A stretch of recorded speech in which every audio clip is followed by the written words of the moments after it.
गोपाल चरवाहे की जीवन की सच्ची कहानी। आइए महाराज जी के श्रीमुख एक से सुनते पावन हैं। चरित्र है श्री भक्त गोपाल चरवाहे का।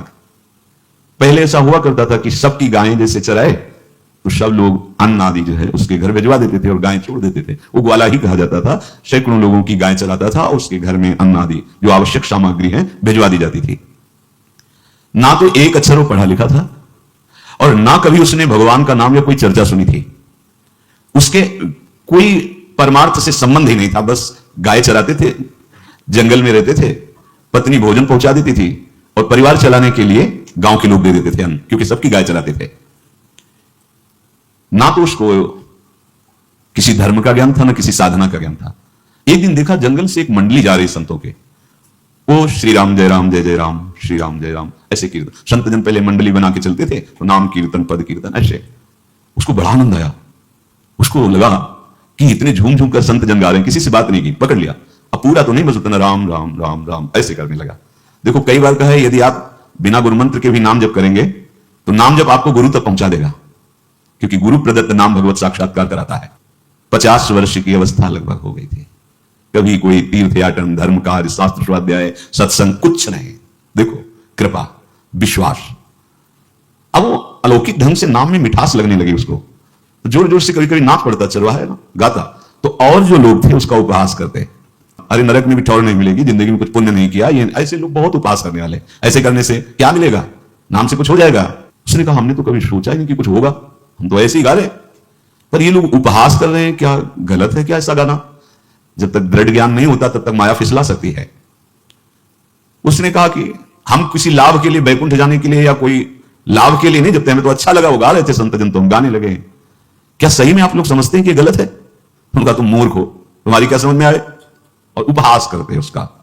उसके मन में एक बात आई, कोई ये प्रमाण दे दे मुझे कि ये जो मैं संतों के मुख से सुना नाम, ये परम सत्य है, ये परम सुखकारी है, और इससे क्या बैकुंठ मिल जाएगा? कोई तो मिले मुझे। और जब किसी के हृदय में ऐसी आकांक्षा होती है तो वही मिल जाते हैं जो सबके हृदय की जानते हैं। एक दिन उसने देखा जब लोग दिल्ली की हंसी मजाक कर रहे थे, उसी समय एक लंगोटी पहने हुए, हाथ में कमंडल और दंड धारण किए हुए कोई वीतराग परमहंस दौड़ा, चरणों में गिर गया। महाराज महाराज बस एक बात आप बता दीजिए, जो हम राम राम कह रहे हैं, ये लोग उपहास करते हैं, क्या इससे हमारा कल्याण हो जाएगा, बैकुंठ मिल जाएगा? तो उन्होंने कहा बेटा ये बहुत मंगलमय भगवान का नाम है, पर हमें लगता है कि तुम्हें गुरुदेव की आवश्यकता है। यदि तुम गुरु कृपा पात्र बन जाओ तो इन उपहास करने वालों की बातें तुम्हारे मन में नहीं लगेंगी और निश्चित तुम्हें भगवत साक्षात्कार हो जाएगा।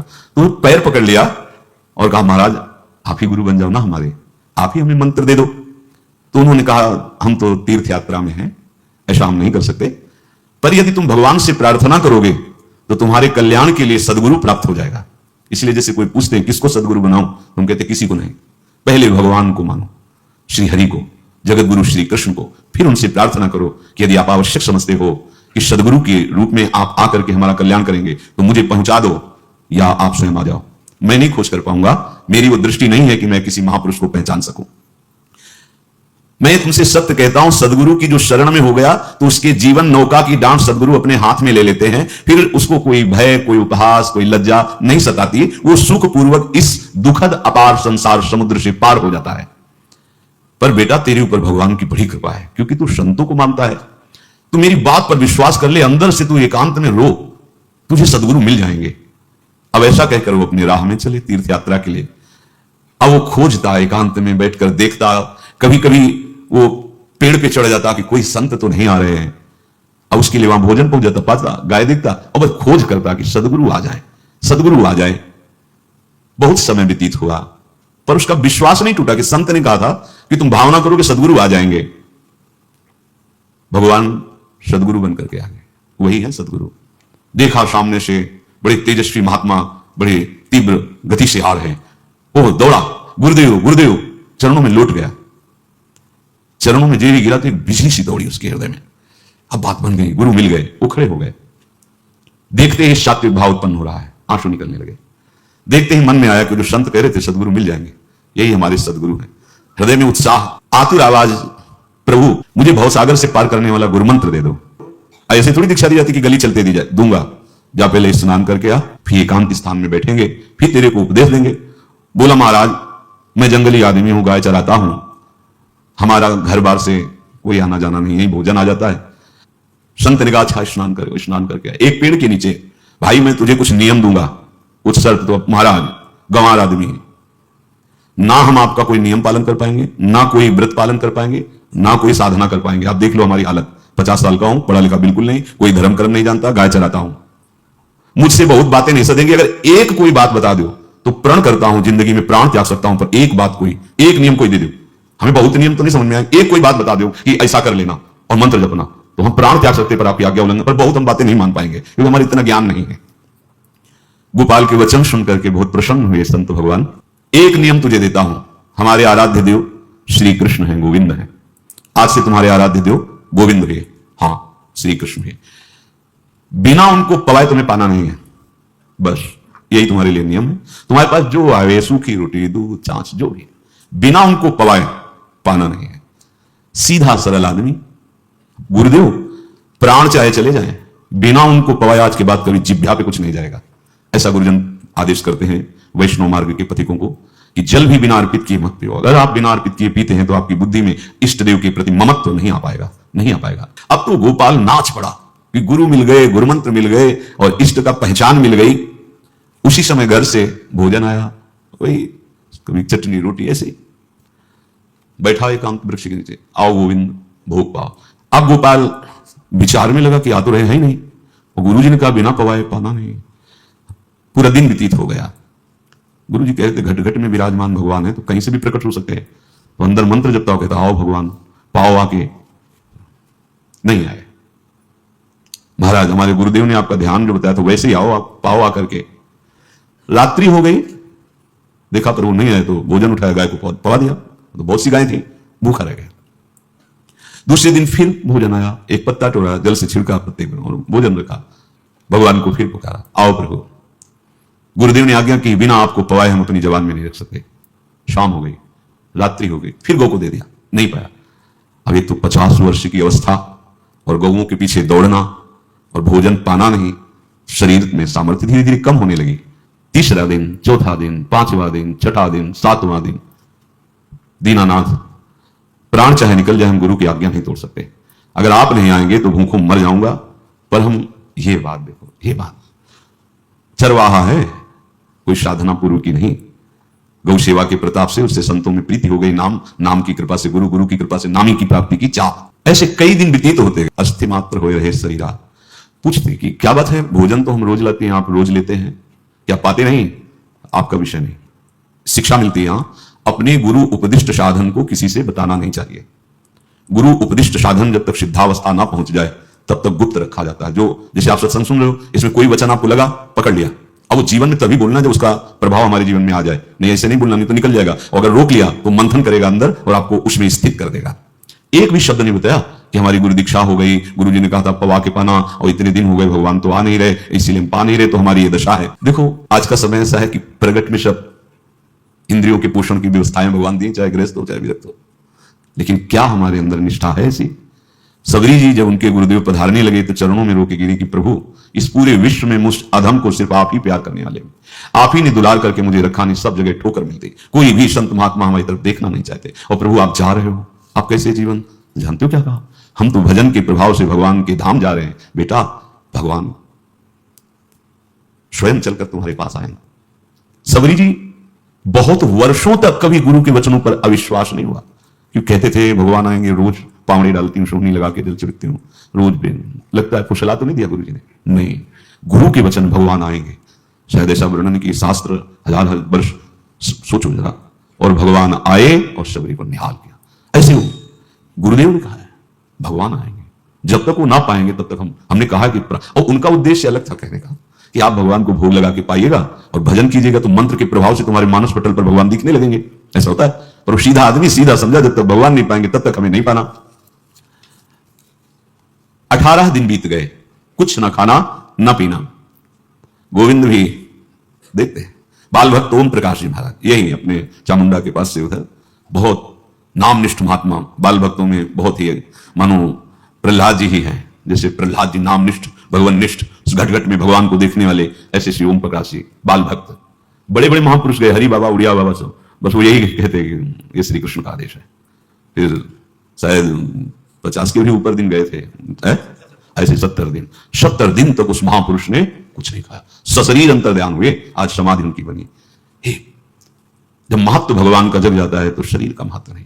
अच्छा, प्राणनाथ जब प्राणों का पोषण कर रहे हैं तो अन्न में भी तो प्राणनाथ की दी हुई शक्ति है, तो बिना अन्न के भी उनका पोषण हो रहा है। पर ये भागवती का आदेश से, मनमानी करने से नहीं। मनमानी करने में फिर मार्ग रुक जाएगा। भगवान आदेश करते हैं अपनी वाणी से, युक्ताहार विहार से, उचित आहार विहार, वो तो भगवत आदेश होता है। 18 दिन बीत गए। 19वें दिन जब भोजन आया तो पेट की आंतें सब सिकुड़ गई थी। वैसे ही 50 वर्ष के थे, आंखें धस गई थी, उठने की ताकत नहीं। पत्नी ने फिर कहा कि आप कुछ तो बताइए कि क्या आपको कोई रोग हो रहा है, आप भोजन नहीं पा रहे, मैं रुक जाऊं यहीं आपकी सेवा के लिए, या आप घर चलिए। कोई उत्तर नहीं, आप जाइए, हम ठीक हैं। ऐसा फिर धीरे से पत्ता लाए, छिड़का, भगवान आओ, पाओ आकर के। शाम हो गई, फिर गाय को दे दिया। विचार कर लिया कि अब मरना ही है, मुझे जैसे अधम के पास भगवान तो आएंगे नहीं, वो तो भगवान है, पर मैं अपने गुरु के वचन नहीं तोड़ सकता, मर चाहे जाऊं। 27 दिन व्यतीत हो गए, एक कवल भी अन्न नहीं पाया। न चलने की शक्ति थी, न पत्ता लाने की शक्ति थी, न जल छिड़कने की शक्ति थी। जिस पात्र में भोजन लाई थी, लेटे ही लेटे खोला और कहा, प्रभु मुझे पता है आप इस शरीर से नहीं मिलोगे, और आप जान लो मैं अपने गुरु की आज्ञा का उल्लंघन नहीं करूंगा। ये मतलब जितने महान हुए हैं सब निष्ठावान हुए हैं। अपने लोग फिसली हैं, जरा सा कोई दुख, जरा सा कोई सुख, फिसल जाते हैं। प्राण अनंत जन्मों की बिगड़ी 27 दिन क्या होते हैं? क्या होते 27 दिन? अनंत जन्मों का जमा कूड़ा करकट भगवान साफ कर रहे हैं। यस, जो तन्मयता, गुरु निष्ठा, जो प्राण भूख से व्याकुल, सब भस्म हो रहे हैं पाप अनंत जन्मों के। अनंत जन्मों, जैसे हम सोचे कि भगवान इतने निर्दयी कैसे हैं? नहीं निर्दयी, आत्मा को कुछ फर्क नहीं पड़ता। और शरीर ने जो किए हैं जन्म जन्मांतरों के, वो निष्ठा के कारण दुख नहीं पहुंचेगा। निष्ठावान को दुख नहीं पहुंचता, वो आपको दिखाई देगा दूर से, उसको दुख नहीं पहुंचता, क्योंकि निष्ठा का कवच है, वो कभी कोई भेद नहीं सकता। किसी भी माया के यंत्र में ताकत नहीं कि निष्ठा को भेद सके, उसी को निष्ठा कहते हैं, नहीं भेद पाई। 27वां दिन है। पति की दशा देख करके कहा, स्वामी अब तो आप कहोगे भी तो मैं नहीं जाऊंगी। हम आपकी दशा, इशारे से कहा, आज भर चली जा, क्योंकि उसको लग रहा था प्राण निकल जाएंगे। आज भर चली जा, फिर कल से जैसी तेरी, आज चली जा। इशारे से बोलने की भी सामर्थ्य नहीं थी। गोपाल के आंसुओं की धारा चल रही, पड़े पड़े धीरे से खोला जो भोग है, और अंतस्थल, आज बोल भी नहीं पा रहे, अंतस्थल से कह, प्रभु आप चाहे आके पालो या लिवा जाके पवा देना, देख लो आप, आखिरी है, आके पालो या लिवा जाना, अपने यहां पवाना, क्योंकि हमारे यहां तो पाए नहीं आप। बड़े प्रेम से अंदर से आवाज आई, गोपाल। साख खुली, क्योंकि बोलने की हिम्मत नहीं, अंदर से प्रार्थना की थी। गोपाल वो अमृतमय, गुरुदेव ने कहा था कि उनकी वाणी से अमृत बरसता है। एकदम आंख खुला, देखा वही पीतांबर, वैसे ही मोर मुकुट, वही मुरली, वही करधनी, वैसे ही नूपुर, वैसे ही ललित त्रिभंगी। गुरुदेव ने जैसा वर्णन किया था वैसा ही सुंदर रूप गोपाल के सामने। प्रभु मुखमंडल की मनोहरता देखकर निहाल हो गए, ये निहाल कर देंगे। थोड़ी पीड़ा सहना सीखो, सहत सहत बाढ़े भगति, ग्रह तन गुरु हितगार, ग्रह तन गुरु हितगार हार अपनी करिमान। सेवक जी कहने, देखो, गृह तन गुरु हितगार हार अपनी कर, तन मन प्राण गुरु वचनों पर न्यौछावर, जो भी सहना पड़े सहूंगा। मिल गए प्रभु। प्रभु दूर नहीं है, प्रिया प्रीतम बहुत कृपालु हैं। मानो करोड़ करोड़ काम की सौंदर्यता को हे करते हुए प्रभु की लावण्य का प्रकाश हो रहा है। मनहारिणी मुरली, जैसे कहा था अधरों में वैसे अधरों में विराजमान। अच्छा, खास बात ये, ना कोई गाय देख पा रही, नहीं कोई और चरवाहा देख पा रहा है। ये भगवान को, जैसे सभा में किसी से बात करें, भगवान किसी से मिले तो पास बैठा व्यक्ति भी नहीं देख पाएगा, ना जान पाएगा, क्योंकि प्राकृतिक इंद्रियां, प्राकृतिक शरीर, और वो चिदानंद में, वो तो जिसको दर्शन देंगे तो पहले दृष्टि प्रदान करते हैं। भगवान जिससे मिलते हैं पहले दृष्टि प्रदान करते हैं, तो गुरु रूप से दृष्टि प्रदान। ये जो अंतर में पुकारा ना, वो अंतर दृष्टि खुल गई, सामने देखा। इतना सुंदर विश्व मोहिनी भगवान श्री हरि का ललित त्रिभंगी रूप कि गोपाल की आंखें नहीं टिकी। इतना सुंदर रूप, आंखें भगवान के तेज के आगे बंद हो गई। जब भी बंद हुई तो देखा मानस पटल पर वैसे ही ललित त्रिभंगी। फिर खोला, देखा सामने भगवान मुस्कुराए, सामर्थ्य प्रदान की। देखो, अर्जुन के साथ ही तो खेलते हैं भगवान सखा भाव से, रथाक रहे, लेकिन भगवान का विराट स्वरूप देखने की सामर्थ्य अर्जुन में थी क्या? दिव्य दृष्टि प्रदान की। फिर भी कांप रहे थे अर्जुन जी, भगवान की दिव्य दृष्टि संपन्न नेत्रों से उस विराट महिमा को देखकर कांप रहे थे अर्जुन। ये तो माधुर्य रूप प्रभु का है। उसने मानो इशारा किया प्रभु को कि हमारी सामर्थ्य में मैं सकिल कर आ जाऊं, नजदीक आप आ जाओ। आ गए, अपना माथा प्रभु के चरणों में रखा, आंसुओं से भगवान के चरणों का प्रक्षालन कर रहा है। देखो, गांव का गाय चराने वाला ग्वारा, जिसको कोई धर्म कर्म का ज्ञान नहीं, कोई भक्ति का ज्ञान नहीं, कोई शास्त्र का ज्ञान नहीं। भगवान ने फिर उसको उठाया और अपने हृदय से, ज्यों हृदय से लगाया, हष्ट पुष्ट स्वस्थ सब, अंतर बाहर पूर्ण, कोई पीड़ा नहीं, कोई दुख नहीं, बिल्कुल तेजस्वी स्वरूप। भगवान की स्पर्श की महान सामर्थ्य है। जब बाली ने बहुत मारा ना सुग्रीव को, तो कर प्रसाद सुग्रीव शरीरा, जे इस पर सारी पीड़ा गई। भगवान अमृत सावी है, भगवान दिव्य चिदानंद भाव देने वाले हैं। अब तो सुरमुनि वांछित प्रभु की छाती से लपटा हुआ है। ये ऐसा ना सोचो कि कहानियां हैं, ऐसा नहीं। ये सत्य विषय आप भी प्राप्त कर सकते हैं, इसी के लिए रोज सत्संग होता है। जब वो भगवान से लिपट कर छाती में अश्रु की बूंदें, तो भगवान ये था माम प्रपद्यन्ते, भगवान की अश्रु बूंदों से गोपाल का अभिषेक हो रहा है, मानो सुदामा मिलन हो रहा है जैसे। भगवान को दैन्य बहुत प्रिय है। तभी भाई जी महाराज कहते हैं पद में कि बुद्धिहीन बना दो हे भगवान, हमें बुद्धिहीन बना दो। ये जो बहुत बुद्धि चलती है ना, इसके लिए दौड़ भाग है। नहीं, सीधे प्रभु हमारे हैं, हम प्रभु के हैं। नाम जप आश्रय भगवत प्राप्ति निश्चित। भगवान बोले, प्यारे गोपाल अब तो रो मत, देख मैं तेरे प्रेम में पगी हुई ये जो सूखी रोटियां हैं अभी पाता हूं। और भगवान बैठ गए और उसके घर की जो रोटी थी उसे, देखो मुझे त्रिभुवन का कोई भी भोग प्रसन्न नहीं कर सकता गोपाल, मुझे त्रिभुवन का कोई भोग प्रसन्न नहीं कर सकता। इस बात को समझो, जिनको ये भ्रम हो कि हम अधर्म से कमा के 56 भोग लगा के प्रभु को प्रसन्न कर लेंगे, तो ये बात सुनो। कह रहे मुझे त्रिभुवन का कोई भोग प्रसन्न नहीं कर सकता, मैं ऐसे ही अन्न की चाह रखता हूं। भगवान के वचन, जैसे दुर्योधन का महल का सब वैभव त्याग के स्वागत ठुकरा के और विदुरानी जी के हाथ का छिलका पाया, मैं ऐसे ही अन्न की चाह रखता हूं। भगवान कहते हैं बलिहारी है। कभी प्यार से एकांत में रो के इनको पवाना सीखो। भले आप इतनी कटोरी में सब्जी 2 रोटी, अगर दैन्य भाव से कि नाथ कहां आप और कहां, कैसे आपको पवाएगा। जो छवि है ना, पंखा करते जाओ ऐसे बीच बीच में जल पिला, देखो ना। ये था माम प्रपद्यन्ते तास्तते वजह। आप जैसा मानोगे वैसा ही वो व्यवहार करेंगे, पक्का समझ लो। गोपाल जो सच्चे हृदय से मुझे पुकारता है, मैं अवश्य उसको मिलता हूं। जो प्रेम पूर्वक मुझे पवाता है, मैं अवश्य उसका पाता हूं। पत्रम पुष्पम फलम तोयम, ये में भक्त्या, भक्ति पूर्वक जो पवाया। भक्ति पूर्वक का मतलब दैन्य। अभक्त में अहंकार होता है, देखो ये किया मैंने, वो भगवान स्वीकार नहीं करते। वो आपका शुभ कर्म बन सकता है, अब वो भी धर्म से कमाई की है तो, पर भगवान की प्रसन्नता का हेतु होगा दैन्य। जहां भी देखो हमारे स्वामी को, जहां भी देखो दैन्य में बिके हुए पाए गए, दैन्य में। और ये दैन्य किसी बाजार में नहीं मिलती, ये दैन्यता बनावटी नहीं होती, ये वस्तुता हृदय की होती, भगवत प्रदत्ति होती है। पर जो संत सदगुरुदेव की आज्ञा का अक्षरशः पालन करे, तो इस दैन्य का निश्चित प्रादुर्भाव हो जाएगा, अहंकार गलित हो जाएगा। वत्स, मैं किसी भी वस्तु का कभी भूखा नहीं हूं। मानो गोपाल के बहाने से हमको समझा रहे हैं क्या चाहिए भगवान को, क्या चाहिए। कुछ भी कर लो, माना कि तुम तात्कालिक वर्तमान दुख को मिटा सकते हो, तात्कालिक, लेकिन संपूर्ण दुखों को मिटाने के लिए हरिनाम गरज रहा है, राधा नाम गरज रहा है। आपसे प्रार्थना है, समझो इस बात को। कलयुग केवल नाम आधारा। देखो सुन के राम राम शुरू किया, मिल गए सिद्ध सदगुरुदेव, दे दिया मंत्र, बता दी निष्ठा, और मिल गए भगवान। और भगवान कह रहे हैं अब तेरे जीवन में कभी दुख का लेस नहीं रहेगा, तू अब घर जा, अब किसी की गाय चराने की जरूरत नहीं है। कुल परंपरागत तेरे लक्ष्य में बढ़ती रहेगी, तुझे कुछ करने की जरूरत नहीं। देखो बड़े बड़े सोने के पहाड़ किसी सुनार ने बनाए क्या, प्रभु ने तो बनाया। भगवान हंसते हंसते समझ नहीं पाए और अंतर्धान हो गए। अभी गोपाल कुछ अपने मन भर के देख नहीं पाया था, कह नहीं पाया था, भगवान अंतर्धान हो गए। अब तो चिल्ला चिल्ला के रोने लगा और विवश होकर आंख मूंदी तो देखा उसके मानस पटल पर छाए। अब तो राजी हो गया कि ये मेरे प्रभु ऐसी जगह विराजमान हो गए, कोई देख नहीं पाएगा, हम रोज बात करेंगे, रोज दर्शन करेंगे। नारायण या गौर श्याम को हृदय निकुंज बसाइए। तो इसलिए धैर्य धारण करके, कितना भी कष्ट हो, अब पीछे मत हटो, फिसलो मत।